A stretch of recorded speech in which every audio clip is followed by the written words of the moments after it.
The Detroit Tigers absolutely crush the Seattle Mariners. Let's talk about that and a bunch of injury updates and prospect updates, etc. all today on Locked On Tigers.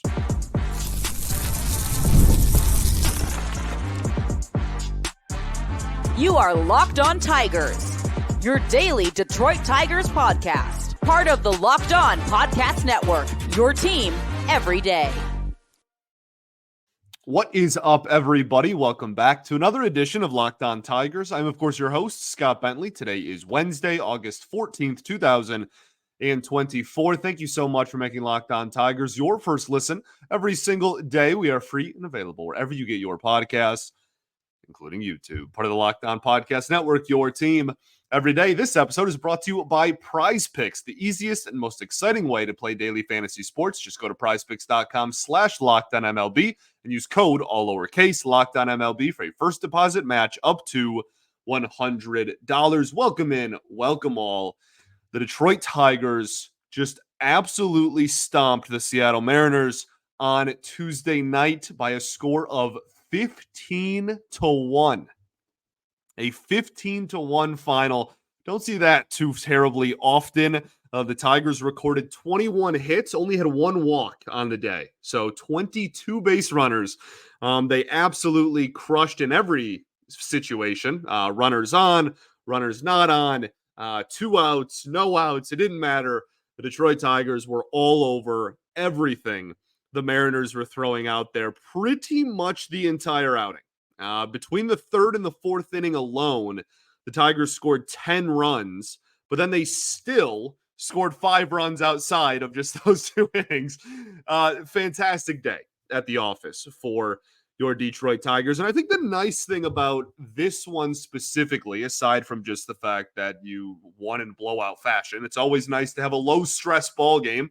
The Detroit Tigers, especially this iteration of them, are not too fond of low-stress ball games. Most of them are rather stressful, and even the losses lately have been close games. But the thing that I think I enjoyed the most about this one is that it wasn't just...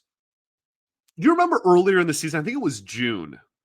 Yeah, I want to say it was the month of June when the Tigers were struggling and the offense was absolutely horrible. But then once a week, they would explode for like 12 runs. And it was like, okay, well, this is lame. Like, that's great. They scored 12. I know they're scoring 4 total runs the rest of the week, and it's Sunday. Like, that does nothing for me, right?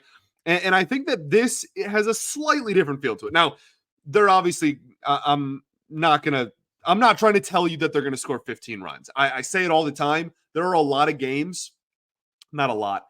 There's a portion of games that everything goes so right that there's not too much to talk about, and everything goes so wrong, there's not too much to talk about, right? In this game, Locked On Mariners, fantastic show, by the way. Some of the best that this network has to offer. Probably not going to have too much in-depth analysis on a 15-1 loss. Probably going to talk some big picture stuff and how they just can't beat the Detroit Tigers, dating back to, over the last couple of weeks for whatever reason. And from our perspective, we are very well aware that the Detroit Tigers are not going to go out and put up 15 again tomorrow. Okay. I can almost promise you, but I can almost promise you. I think the silver lining here is that the offense hasn't been completely dreadful lately. That's the point I've been trying to get out for the last 2 minutes, and my ADHD hasn't let me. But, like, you know what I mean? Like, it hasn't been absolutely dreadful. It hasn't been great. This isn't a high-powered offense, but I don't go into tomorrow thinking we're going to get shut out. Now, they might, and that would be something that is very in line with the season. That would not surprise me. I'm not saying that I'm expecting them to just, put up 6 or 8 or something again tomorrow, but it doesn't feel as out of place as it did for that crazy 2-month stretch where they were just consistently either scoring 12 or 1 pretty much every time they went out there. Right? We've talked about that a lot the last couple of weeks, how the offense hasn't been completely terrible. Now, the lineup is still obviously not a very good lineup. And at the end of the day, the bar I just set was, quote, not completely terrible. You can still be bad and not be completely terrible. And I think that's probably where the Tigers find themselves at this point in the season. But hey, at the end of the day, 15 runs on the board. We are going to celebrate that. They're now 57-63 on the season. What went right? Just about everything. We're actually going to talk about Tarik Skubal before we get more into the offensive side of the ball, because I feel like Skubal's performance is almost going to get lost in translation here, right? Like, yes, the Tigers scored 15 runs, and that's going to be what everybody talks about because, everybody loves scoring runs and hitting home runs and whatnot. Tarik Skubal looked incredible in this outing. And the last few outings, it almost has looked like, well, 2 of the last 3 outings, I should say, 2 of the last 4 outings. He's kind of looked like he's been maybe fighting it a little bit more than he has. And that's still, on the opposite end of the spectrum there. That's a really high bar. Him fighting it is still better than most pitchers in baseball. But this really just looked like peak dominant bully ball Tarik Skubal that we have become so accustomed to, especially this season. And that was really nice to see, because there has been, okay, 6 innings, 3 earned runs, or 7 innings, 3 or 4 earned runs. Like, it's not awful. It's still really good because it's still Tarik Skubal. But, it's not the dominance we saw maybe in the first half of the season. And this was right back on track. This was right back to him just looking absolutely unhittable. I actually liked AJ Hinch pulling him. I know that a lot of the fan base didn't, and I'm sure that he didn't want to get pulled from the ball game. But there's no reason, 0 reason, to keep him out there up, like, what were they, up 10, 14? Whatever they were up when he ended up getting pulled. There was 0 reason to keep him in that ball game. 6 innings, 1 earned run, 9 strikeouts, 1 walk, and a lot of shouting on the mound. Something and we'll get into a little bit more of the specifics of, like what made him great today, but he has the best mound presence by a Tigers pitcher since who? Is it just like Verlander or Scherzer? Scherzer used to lose his mind on the bump. I remember that playoff game against the Oakland A's where he came in relief and walked off screaming and like salivating, and it was high-fiving people in the dugout like a madman. He definitely had the bully ball FU kind of mound presence, and Verlander obviously had his, I think, more came from a place of confidence on the bump. But like Skubal, when he's on the mound, is like genuinely terrifying. Like, he's a scary figure. And I think that one of the things that made him so great today specifically was the fact that he has 0 fear when he's at his best, throwing fastballs up and in. And they even showed it on the graphic. They showed a graphic on the broadcast a little bit today, showing something we've talked about a lot over the course of the season here, which is that he has 0 fear throwing high sinkers, right? High velocity, and that kind of 2-seam sinker ball that he has is usually, that type of pitch specifically, is usually something that goes low in the strike zone to try to get ground balls. He goes, it's a 98-mile-an-hour fastball with movement. Screw it. I'm going to throw it up. And he has a lot of success with it. And the velocity is a big reason as to why. But the command and where it is on the hands of the hitters, like the fact that he is just bullying righties up and in with sinkers is sicko behavior. That's disgusting. That is not something that is normal. And I want that to be very clear that that's not a normal thing. And he does it incredibly well. He's unbelievable. And he's ours, and he's the leader for Cy Young, and he should be the leader for Cy Young. And barring an implosion, he's going to win Cy Young. And now the question becomes, how comfortable of a victory is it? As it stands right now, if the season ended today, Tarik Skubal would win the pitching triple crown in the American League. That's obviously being the leader of wins, ERA, and strikeouts as he moves to a 14-4 record. He's got an ERA of, I believe, 2.34, 2.37, somewhere around there. He is unbelievable, and he's a Detroit Tiger, and that is pretty darn cool. Let's talk about the offense some more. Okay, 15 runs, got a lot of bases to cover. No pun intended, maybe a little intended. We'll talk about that. We'll be right back. Whatever you want to say is the transition right after this.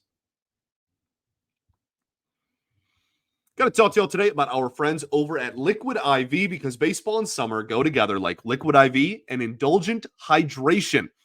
Liquid IV is clutch. I keep it on my person at all times. I use it while traveling, going to summer festivals, or after a night out. It is really, it's an ongoing joke in my family, legitimately, about how often we all use Liquid IV because you can tear pour and live more. That's a bar, by the way. One stick is plus 16 ounces of water, hydrates better than water alone.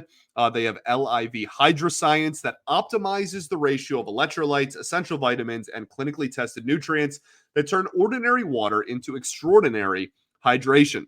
3 times the electrolytes of the leading sports drink, 8 essential vitamins and nutrients, and always non-GMO, vegan, gluten-free, dairy-free, and soy-free. No more thirsty summers when you indulge in hydration with Liquid IV. Get 20% off of your first order of Liquid IV when you go to liquidiv.com and use code MLB at checkout. That's 20% off of your first order when you shop Better Hydration today using promo code MLB at liquidiv.com. Also got to talk to y'all about our friends over at Prize Picks. We talk about Prize Picks all the time here because they're America's #1 daily fantasy sports app with over 5 million active members. Prize Picks is the easiest and most exciting way to play daily fantasy sports because unlike other apps on Prize Picks, it's just you against the numbers. All you do is pick more or less on 2 to 6 player stat projections and watch the winnings roll in. You can get daily action with your friends, family, become a part of the Prize Picks community, and join a lot of your friends today. You can now win up to 100 times your money on Prize Picks with as little as 4 correct picks. That's turning $10 into $1,000. Okay, a lot of fun numbers to look at. Obviously, Tarik Skubal and strikeouts go together like peanut butter and jelly. That's always a really fun stat to look at. But you can look at, again, strikeouts for pitchers, home runs, hits, runs scored, fantasy points scored, you name it. They have it over at Prize Picks. So download the Prize Picks app today and use code LOCKEDONMLB for a first deposit match up to $100. Again, that's LOCKEDONMLB on Prize Picks for a deposit match up to $100. Pick more, pick less. It's that easy. All right, everybody, welcome back here. Segment 2 of Locked On Tigers. Appreciate y'all for tuning in, as always, making us your first listen every single day. Shout out to the everydayers that do tune in every day. We will, of course, be back tomorrow recapping Game 2 against the Mariners series, as well as talking about anything else surrounding the Tigers organization. And after you make us your first listen, make Locked On MLB your second listen. Host Paul Sullivan, a.k.a. Sully, is here to provide daily national expertise with his trademark humor, prepping you for the postseason here in the dog days of summer. Again, Sully over at Locked On MLB, available on YouTube or wherever you get your podcasts, part of the Locked On Podcast Network, your team every day. So talking about what went right in this ball game, and it's pretty much everything. Really quickly, want to give Joey Wentz some flowers here. 3 innings pitched of no-hit ball with 3 strikeouts and 1 walk. His first save of his career, a 3-inning save at that. I thought the cutter was actually spectacular. It almost kind of had some vertical drop to it, I thought today, which I thought was interesting. I know his cutter in general I've always liked. I think that honestly kind of rejuvenated his minor league career when he added it. But the fastball has been a huge issue for him. In this game, the cutter, again, I think looked a little different. I'm not trying to say it was like a completely different pitch or anything, but I thought it had a little bit of a life on it. And I enjoyed it. So good. And then the changeup was pretty good in this game as well. Stuff, again, we don't usually say. And the fastball was good enough. And that's all it needs to be with Joey Wentz. It's just, unfortunately, not that too terribly often. But in this game, it certainly was. Again, 3 innings, no-hit ball, and the first save of his career. Congratulations to Joey Wentz. On the offensive side of the ball, obviously the headliner here is Kerry Carpenter. Kerry Bonds, baby. Lil Wayne, just another hit. Kerry Bonds. 3 for 5 with 2 home runs. Awesome return into the lineup. We'll talk about kind of the injury itself, him coming back, and the corresponding roster move and whatnot here at the end of the show. But fantastic day at the office, clearly, for Kerry Carpenter. He has also crushed George Kirby in his career. That's a stat that's brought to you by Bully Ball. Great Twitter account. Please go follow and support. But it's amazing how good of a hitter he is. Like something that I almost didn't realize. I forgot because he's been out for so long. His season numbers after today's game, he is now hitting 293 with a 962 OPS. Those are his season stats. Right. And there's a lot of time missed there. That's not nearly as big of a sample size as mostly everybody else that's on the field in August. But I'll be darned. That's still months of a sample size there. And he is back. And that's really darn cool. Gio Urshela, man. Shout out. Shout out Gio Urshela. I keep clamoring for him to get off the roster. And he goes 4 for 5 with a home run. I'm really glad, man. Like I hope he's the greatest hitter to ever live. I hope he gets a hit. I hope he hits a home run every single at bat the rest of the season, as long as he's still on the team. I just don't understand the point of him being on the team. That's all. But as long as he's here, I hope he performs. And he had an absolutely fantastic day at the office on Tuesday. Jake Rogers, the other headliner here, hit a grand slam, which is the big swing, but had 7 RBIs. Some cool stats for you, not found by me, found by the broadcast and a lot of people on the internet. I'm not sure who was first even. He is the first player, the first Tigers player with 7 RBIs since Ryan Rayburn. And he's the first catcher with 7 RBIs since Bill Freehan in 1968. 1968, a pretty darn good year for the Detroit Tigers. And his average is now up to 200, which sounds hilarious to say out loud, but dang it, it's worth something to me. So really good day at the office for Jake Rogers, who hit high in the lineup as well, was in the middle of the lineup. And looking like it paid off pretty darn well. Every single starter had a hit. A lot of them had multiple. Javi hits a homer as well. And that OPS is over 500, baby. That OPS is at 509. We're here. We're here. Javi Baez OPS back over 500. Obviously saying that tongue in cheek. But before I have to read about how I'm like a Javi Baez defender because I made a joke about his OPS being over 500, but still a funny thing to keep track of at this point in the season to me. And I don't know what the future holds with Javi. I really don't. I kind of think he's still going to be here next year, to be honest, but we can have that conversation later. It would be really nice if he could just end on I'm not asking for, him to end the season with a 900 OPS or like in the last 6 weeks of the season here, 7 weeks of the season here to have a 900 OPS, just like a 700, a 650. Prove that you can go, a month and a half of being a slightly below league average hitter. And I think that would help a lot of people kind of cope with the fact that he's probably not going anywhere. What went wrong? I don't know what you want from me here. This might be the first time ever that there genuinely isn't anything to put here. You went scoreless against a position player.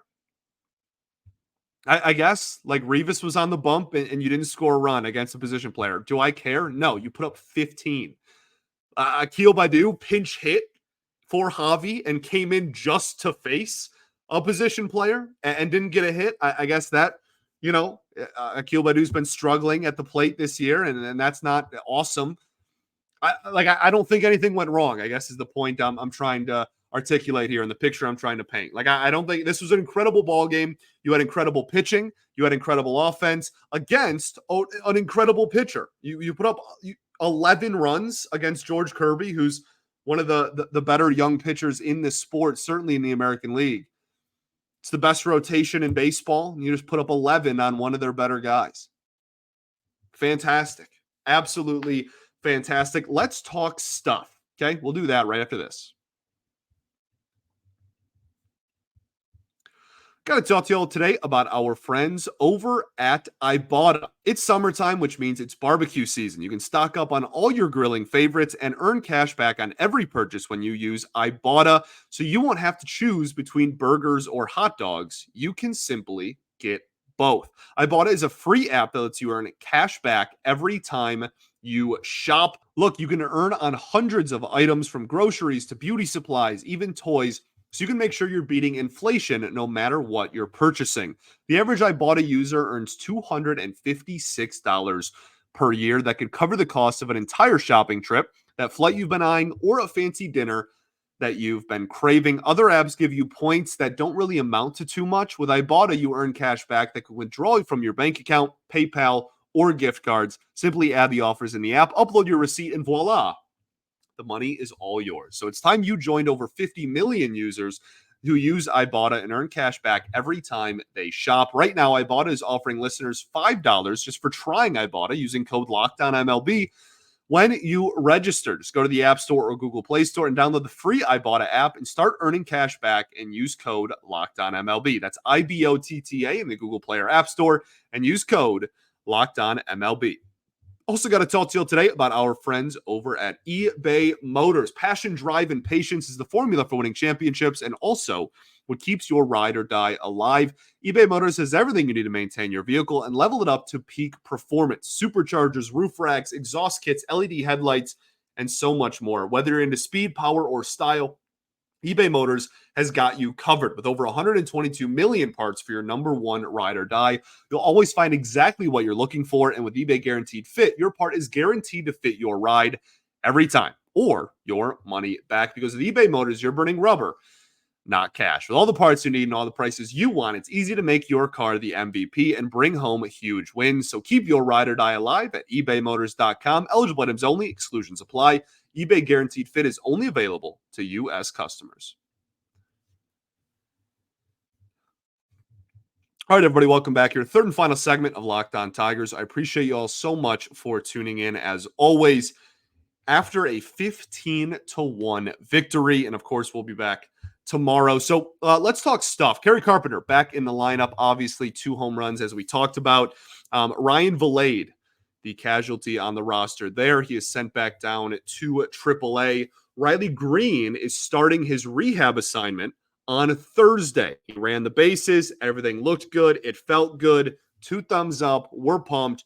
Riley Greene rehabbing in Toledo starting tomorrow as you are listening to this. That is absolutely fantastic news. If we can end the season here, the last 6 weeks, with Kerry Carpenter, Riley Greene, obviously the Casey Mize comes back at the end of August. That transitions us into Casey Mize. He made his second rehab start on Tuesday night. They're taking it really slow with him because they kind of have to. As we've talked about a lot, he cannot return from the injured list until the end of August because they moved him to the 60-day injured list. So this was his second start. He went 3 innings. I think he only gave up 1, maybe 2 base runners. It was 1 hit and 1 walk, maybe, so 2. Had a few strikeouts. The velocity was mid-90s, which is great to see. The velocity was honestly fine before. Just didn't equate to a huge uptick in swing and miss like we were expecting in spring training, right? We saw the big uptick in velocity from him in the spring. We were like, oh my goodness, maybe he can start getting some swings and misses now. And look, the splitter is back. Maybe we can really start getting some swings and misses now. And that just unfortunately hasn't really been the case, again, pre-injury here. So good to see the velocity up, just not making me change my opinion of how his season has gone if he looks the same as he did before. But still need a healthy Casey Mize. Still want a healthy Casey Mize because Tigers don't have any innings, and I would like to still try to get a really solid career out of a former number 1 overall pick. So we will keep an eye on that. He'll probably still make, 2, maybe even 3 more starts down in Toledo before getting recalled because of the movement to the 60-day injured list. And when he gets called back up, it'll be one of the pitchers that is one of the long relievers that's been called up to just eat innings. That won't be too terribly difficult. When Riley Greene gets called up, I think it's probably Akil Baddoo going back down. Not really sure. Guess it could be Bly Madris. Could be the end of the Gio Urshela era. Could be the end of the Zach McKinstry era. It could be a lot of things. I think I would probably still lean towards Akil Baddoo. But that is the injury update for all of the players that are either hopefully close to returning for your Detroit Tigers. Also, hilarious timing. Yesterday's show was a prospect update, and MLB Pipeline decided to update their prospect list, of course, immediately after my show, which is awesome. Absolutely love it. MLB Pipeline, thank you so much. So I do want to just really quickly rifle off the top 10 prospects here from Pipeline. We talked about almost all of these dudes literally yesterday. So if you want a little bit more of an in-depth breakdown, you can go listen to that show. Number 1, they have Max Clark. 2, Jackson Jobe. 3, Kevin McGonigal. 4, Bryce Rayner, who was not in the previous conversation. He hasn't played a professional game this year, so there's no update, which was what yesterday's show was, prospect update. There is no update. But B, just he was part of this year's draft class. Obviously hadn't been put in rankings yet. So he's at number 4. Number 5, Jace Young. Number 6, Thayron Lorenzo, who, while we're on the subject, had an absolutely incredible baseball game on Tuesday night. He ended up, I believe, going 4 for 4 with a walk. So he reached in all 5 plate appearances he had, and 2 of those were home runs. He absolutely crushed. He's hitting, I believe, over 350 since joining the Tigers organization. Looking really, really, really good since the Tigers acquired him from the Dodgers. Number 7, Jaden Ham. We talked about him a lot on yesterday's show. A really high riser in the Tigers organization as far as prospect rankings go. Number 8, Hao-Yu Lee. Number 9, Dylan Dingler, who will soon become promoted and be removed from this list. Number 10, Preseno. I don't know if I'm pronouncing that right. I apologize if I'm not. But a guy that, again, we talked about a lot yesterday and that this organization is very, very fond of and has, again, flown up prospect rankings. And then if Dingler is to get promoted, then number 10 will be Owen Hall, who the Tigers just took out of high school in this year's draft as well. There's no chance you see him pitch at the professional level this season. High school arms, they almost never do. So we'll see what happens there. I'm not sure if Bryce Rayner will either. I'd imagine they'll probably just wait for him until next year as well. But that is your updated top 10. Also hilariously, not hilarious at all. I'm actually super upset and sad about it. But hilarious timing-wise, Kevin McGonigal got hurt after I finished recording. We had an off day on Monday, right? So I recorded it early in the day. Kevin McGonigal got hurt that day after I'd finished recording. So there's potentially a fracture in his hand. I hate everything. And there's a chance that he misses the rest of the season. Awful. Makes me really upset. I'm very, very high, like a lot of people are, on Kevin McGonigal. I think that's pretty much everything. Tigers play the Mariners again tonight. You have Bo Brisky, who's going to be the starter. He went 3 innings, I think one time through the lineup last time. He was the quote-unquote opener for a ball game, so I'd anticipate he does a similar thing there. But he also used to be a starter, came up as a starter, was a starter for the Tigers literally last year. Well, more like 2 years ago. Regardless, I don't know. If he's a guy that if he's really feeling it and you like what the stuff he's offering, maybe you could let him go out there for like 4 innings as opposed to just one time through the lineup. Either way, you're going to need a lot of innings out of your bullpen tomorrow. Today, sorry, as you're listening to this, this was a really good day for the Tigers organization. Monday took some blows in the injury department, as we talked about. But Tuesday was good. You had a lot of prospects really show out. Max Clark had a pretty decent day as well. And the Tigers crushed. You got really good injury updates from the Tigers organization. And again, at the end of the day, on the field, most importantly, you absolutely blew out the Seattle Mariners. Don't make it a one-off, right? Don't make it, okay, that like we'll end the show how we started it. Don't make it just like, okay, like we're going to get shut out now, or we're going to lose 2-1 today because we scored all of our runs on Tuesday. Make one good game become 2, get the momentum rolling. Riley Greene comes back. They're not making a run. Everybody calm down. It's not what I'm saying. I'm not trying to like inject false hope into a fan base here, but end the season strong. And I think that that'd be really cool. So really good day for the Tigers organization. Let's make it 2. Thanks for making Locked On Tigers your first listen every single day. Shout out to the everydayers that do tune in every day. We will, of course, be back tomorrow. I'll catch you all then, baby. Peace and love. Going to therapy's dope. Go Tigers.